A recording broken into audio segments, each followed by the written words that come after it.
RJ ॲडी सोबत only on big FM. Alright, नमस्कार 95 big FM सा मी आरजे ॲडी तुमच्या सोबत लेकर बड़ी बड़ी बात ॲडी के साथ. A very good evening public.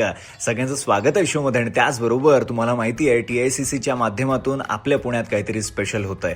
ते म्हणजे अतुल परचुरे बाल कला करंडक स्पर्धा. आणि ही स्पर्धा म्हणजे खरंच एक सन्मानास्पद गोष्ट आहे. हो, एक मानवंदना आपल्या आवडत्या लाडक्या कलाकाराला म्हणजेच अतुल परचुरे सरांना. आणि अशातच आज आपल्यासोबत आहेत आपले आवडते लाडके कलाकार राजन भिसे सर. मुळात टॅलेंट कसा ओळखावा हे सगळं गोष्ट आहे ना, ही तुम्हाला शाळेतच कळते. म्हणजे शाळेतले जे, कारण काय आहे की ही जी मुलं आहेत ही सगळ्यात मोठा काळ त्यांच्या या बालपणाचा सगळ्यात मोठा काळ हा शाळेत काढत असतात. त्यामुळे त्यांचे वर्ग शिक्षक, त्या शाळेतले शिक्षक जे आहेत, तर कारण आम्हाला सुद्धा असंच हेरलं होतं आमच्या शिक्षकांनी. आणि मग आधी सुरुवातीला वक्तृत्व स्पर्धेमध्ये भाषण करायला लावलं, मग हळूहळू एका छोट्या नाटकामध्ये घेतलं, मग मोठ्या नाटकामध्ये घेतलं, असं करत करत. पण त्यामुळे ही जी एखाद्या लहान मुलाच्या अंगामध्ये असलेली कला ओळखण्याची जी वेळ आहे ना, ती ही लहानपणामध्ये ही शाळेतच येते माझ्या मते.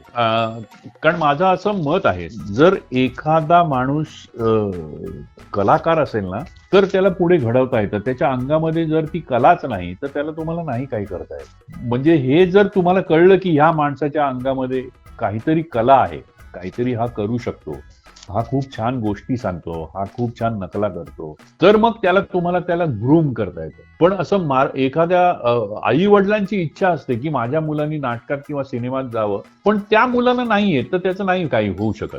म्हणजे नुसतं असं सरावानी तो फक्त वाक्य बोलू शकेल, पण ते एक त्याच्या पलीकडे जाऊन काही करणं असतं, ते नाही होऊ शकत. त्यामुळे शाळेमध्ये माझ्या मते सगळ्यात मोठी गोष्ट जी आहे ती शाळेमध्ये मुलांच्या अंगभूत गुणांना ओळखणं. कारण सगळीच मुलं काही कलाकार नसतात. काही जण उत्तम खेळाडू असतात, काही जण उत्तम चित्रकार असतात, काही जण उत्तम गायक असतात.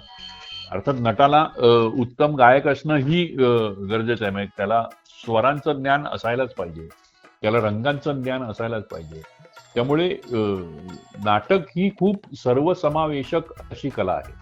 आणि तर पालकांनी काळजी ही घ्यायची की आपल्या मुलावरती आपण काही गोष्टी लादत नाही आहोत ना, त्याची आवड असली पाहिजे, त्याच्या अंगामध्ये ते काही गुण असले पाहिजे, आणि मग तुम्ही त्यांना ते घेऊ शकता. क्या बात है. कुठे जाऊ नका, ऐकत रहा 4चा चहा मराठी गाणी 10. आज आपल्यासोबत राजन भिसे सर आहेत. आपण बोलतोय TICCच्या अतुल परचुरे बाल कला करंडक स्पर्धेबद्दल. स्टे ट्यून्ड, धुन बदल के तो देखो.